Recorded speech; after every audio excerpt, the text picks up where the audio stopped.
Well, good morning, everybody. This is Stephen Detweiler, and this is Walk and Talk with me. And it is the 3rd of July. It's very quiet here. So tomorrow is the 4th of July, but you're going to be getting this next week. And so I have just come to the conclusion, I don't know why it took me so long, I said I need to be preparing, since I record them and then put them the week after, I need to be preparing as though it's the week after. So I should have done a real July 4th walk and talk last week, this week. This last week for this week, but this week is next week. So next week, happy 4th of July. You know what I mean. Anyway, but here we are at Walker's Creek Park. This is from the car view. And it's pretty good. It's a pretty cool wooded area. A lot of the parents during softball and stuff will have their spots here where they'll put their seats and drinks and stuff. And so, but this is my view, because I usually start off over at the starting line, where I start, which is the starting line, which is actually the quarter-mile line, and then we go to the starter line, and then something popped up on the screen, and I don't know what it was, and then on-popped. It popped and on-popped. What? I don't know. Anyway, so let's go to the quarter-mile spot, and let's get our walk in here, right here, and quarter mile. Then we go to the beginning, and we'll start walking and talking. I do need to walk, and I was actually feeling a little lazy today, you know. And long time ago, lady, she used to do workout videos, and I'm talking mid 80s. Her name was Joni Griggins, and she would say, the days that you don't feel like exercising, those are the days you must be exercising, or you have to exercise. And that really, that's where the body gets trained, that's where the flesh gets trained, is when you make that commitment to do what you know you need to do, even when your flesh is saying, hey, I don't want to do what we need to do. I'd rather be sitting here doing nothing or doing this other thing. But this has become a really good thing for me, the walk and talks, because it's giving me the place to walk. And it's not too bad. I feel the heat. It's already in the 90s, but it's shaded. There's a Mr. Squirrel. If I had my GoPro, I would have, at the apartment complex, the squirrels at the apartment complex are so used to people. They don't even, see Mr. Squirrel running? They don't, he was lounged out on the concrete walkway. It was nice and cool, and I didn't get, probably, I mean, he wasn't moving. He was all stretched out, back legs laid out, front legs laid out. He was just all, he looked at me and said, are you gonna make me move? I was gonna step over him, but he did really kind of like get me that close before he decided, okay, I'll get out of your way, but I don't like it. And so he went down the walkway just a little ways and found himself another spot. And but so I'd say that would be a semi-tamed squirrel. And so, but it is the 3rd of July. Tomorrow's the 4th of July. We've had a lot of victories. I have a list of things I wanted to read to you. Well, not read to you, just kind of remind me of things that I wanted to talk about. You know, the thing is, we see a lot of these rulings, and we got one portion of the population that's freaking out about these rulings by the Supreme Court. And see, you can tell we have, hey, somebody got the bucket from last week. It looks like there's a little bottle of booze or something down there. These people, kids ain't gonna stop partying in the woods. Let me tell you that right now. You got a big apartment complex behind me. Hello. And yeah, and so you're gonna have kids. Just think about, in 2016, we elected a president that put, what, 3 judges on the Supreme Court, and they were I gotta walk and talk. I'm enjoying leaning out. I'm enjoying leaning on the fence, and we're here to walk. I gotta walk, man. Gotta walk. And so 2016, suddenly out of nowhere, the liberal agenda was suddenly stopped in its tracks because a wild card stepped in and got elected. And because of that, 3 constitutional foundationalists who believe that the Constitution needs to be interpreted the way it's written and not added to or taken away from, we now are having the results of that. And just think, if we still had that same person in office, what great things would also be happening along with these constitutional rulings, you know. And I'm a constitutionalist. Anybody that knows me and talks to me, I'm a constitutionalist, and I believe the Constitution was laid out by our founders who were listening to God, and they use the principles of the Lord to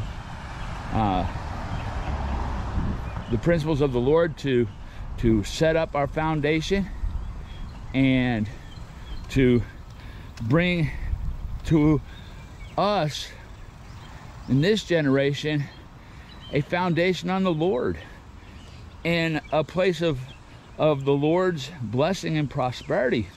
But the more we see, you know, and this is where the blindness and the deception comes from, because the more we see liberalism and the anti-God people, we see less blessing, less prosperity for people, more rules, more regulation, more the population having to submit to a central government that was never supposed to have the power that they have. The central government, based on our constitutional framework, is set to have a very small, unintrusive federal government laid out to do very specific things. And that's not the case anymore. And we were supposed to be not sending lawmakers to Washington, D.C. We're supposed to be sending representatives to Washington, D.C. And the difference is, we're supposed to be sending, we're not sending people there to make more and more laws, create laws. Oh, our job is to make laws. Your job is not to make laws. No. Your job is to stop laws from being made. The job of the representative is to stop all laws that would expand the federal government's reach over the states and over the people. That's the purpose of the representative.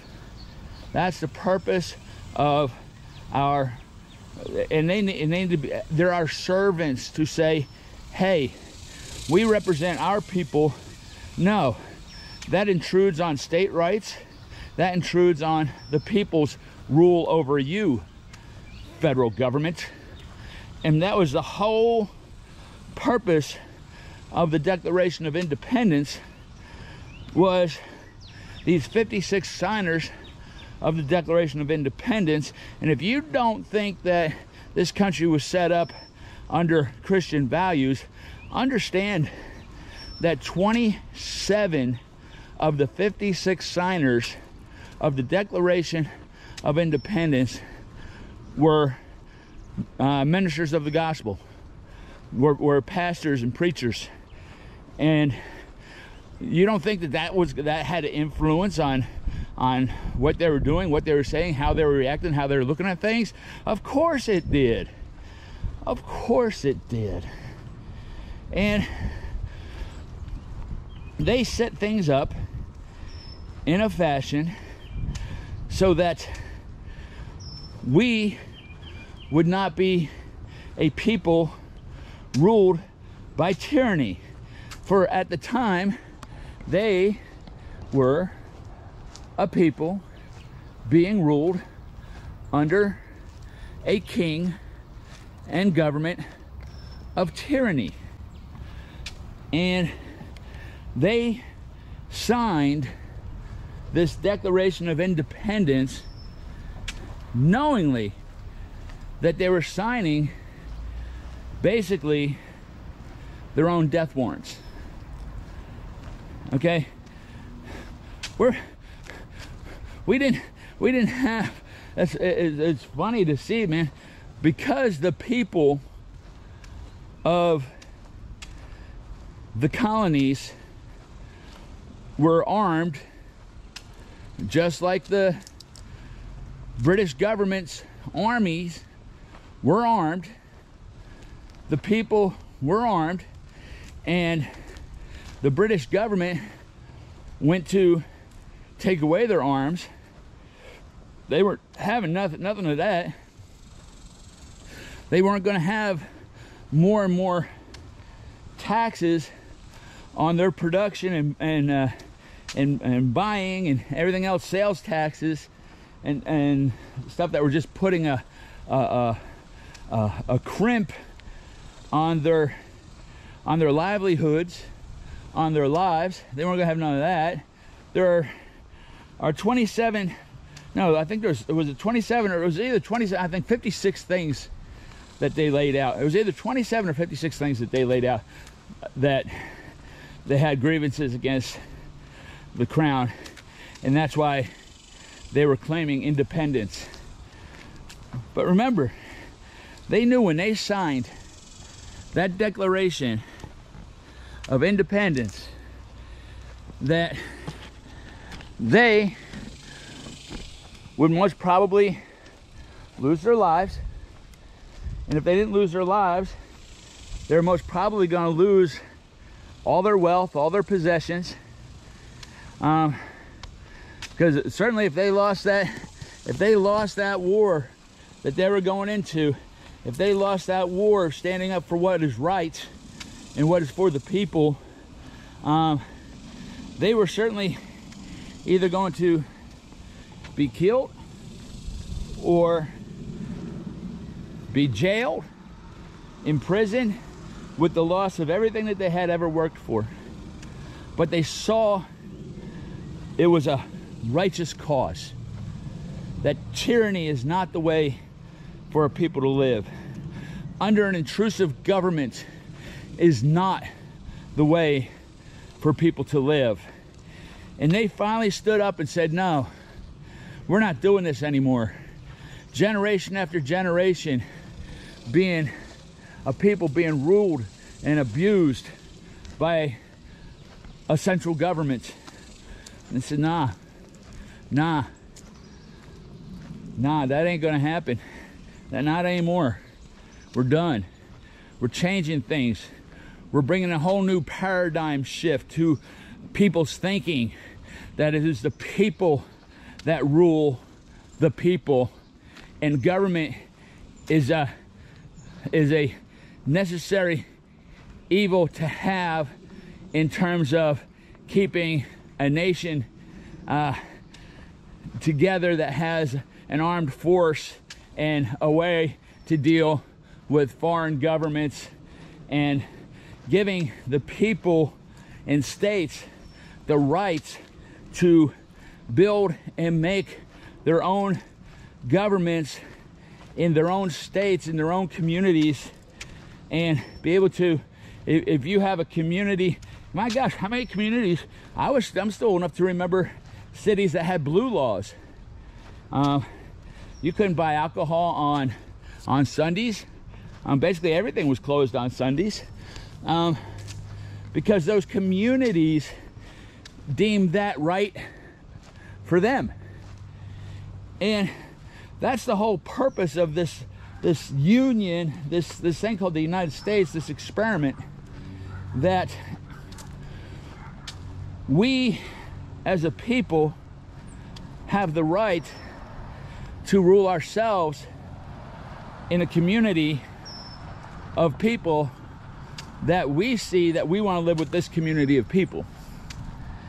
And the states are not supposed to be ruled over tyrannically by a central government, by the federal government. If you read the Constitution, look at the Constitution, the federal government has very limited powers when it comes to we the people. It has very limited powers onto the overruling of states' rights, the people of the states. And what has happened is that people have entrusted the wrong people to go to Washington, D.C., and all they've done is spread the tentacles of overreaching central government into the rest of the nation, trying to make every state exactly the same. That's not what this was about. That's not what it's about. Only tyranny makes everything the same. Okay? Every state has the right to be its own entity, and every state is going to be different in this union. We're a union of states that say, hey, we're friendly with you, you're friendly with us, we got grievances, we can go to the central part of this whole thing, have our grievances, and move on. But over the years, it's become a very wide, tyrannical expansion of the federal government that our founders had put in place in their writings, in their Constitution, that said that's not how it's supposed to be done. And we have to get back to foundations. We must get back to foundations. And we elected a president who understood that the only way to get back to foundations was to start curbing regulations, outreaching regulations, that we have, that regulatory entities have been creating laws over the people with absolutely no representation. That's how they've done it. IRS, EPA, you name it. That's how they've done it. They have created laws, okay? They just say these are regulations. No, those are laws that are ruling over the people that were never voted on and never decided on by the people's representatives. And so we had a man in office that started curbing back the powers of these regulatory entities, which has now been overturned. And we had a man in office who understood that the only way we were going to get back to the foundations, the only way we were going to get our country back to its original foundation, was putting constitutional originalists in the Supreme Court, on the Supreme Court. And he did. He added 3 constitutional foundational originalists on the Supreme Court. And for some of us, some of them have ruled a little bit less constitutional conservatively, but for the most part, with the rulings that have just come out this year, we've had some very constitutional. I was wiping sweat. Look at the ground while I wipe the sweat out of my eye. I got to get used to that, knowing where the camera is as I'm doing other things. And so, we've had some rulings that let's see, the gun laws that were in New York City that were brought to the Supreme Court, they're overturned. Roe v. Wade, overturned. Let me see. The teacher that, what, 5 years ago, or it's been 7 years ago, who got fired for taking a knee and praying, guess what? Now, constitutionally, he won his case, which also constitutionally says teachers are allowed to pray in school. Hallelujah. And this is not their political stances. This is not being politically they're not being political activists. These judges, these 3, and the other ones that have voted in this way, Clarence Thomas and the others that have voted rightly, are voting according to the Constitution laid out in the Constitution. They're being constitutionalists, not activists. And that is what the Supreme Court is supposed to be doing. Not putting people on the Supreme Court that are going to have activist views and start using the Supreme Court to change society contrary to our Constitution. And that's what Roe v. Wade was. Guess what? Absolutely. I gotta wipe sweat off out of my eyes. I think I'm just doing a mile today because I'm sweating too much into my eyes and it's burning my eyes. It's burning my eyes. And let me say, we have to, these men that set up our nation in the Declaration of Independence and signed it, they had a passion for freedom. They had a passion for freedom. And they had a passion to lay out how it is that we keep our freedoms. And I want to say, people say, well, free speech, free speech, free speech. Yes, constitutionally we have free speech, but there are also laws on the books, get this, that there isn't total free speech. What? No, there isn't total free speech, because we do have laws on the books that say that speech of sedition isn't allowed. And that can be the speech of sedition, the speech that's rising up to change that which was set in our foundation. That is illegal. So there is a part of speech that is actually illegal, but no one's being held accountable for it. And that's why we're having so much trouble, and we're seeing the change of our great nation from freedom, from a free market society, to people being so swayed and desiring to have socialism and communism, so forth and so on. I'll go out and say, we, the people, need to study the foundation of our nation, need to take it seriously. We need to have the same passion and commitment for the foundation of our nation that our fathers of this nation had, and they were willing to give everything for it. Happy belated 4th of July. I know it's a week late, but I will figure this filming presentation thing out. I love you, God bless you, and I'll see you next time. And I believe it was Jefferson. It was either Hamilton, not Hamilton, boo-ba-doo-ba-doo-ba-doo. Let me look at some notes real quick. Adams, man, John Adams and Thomas Jefferson, you know, 50 years. They died both on the 4th of July. And Adams was saying, his last words were, "Jefferson lives." And he did not know that a few hours prior that Jefferson had passed.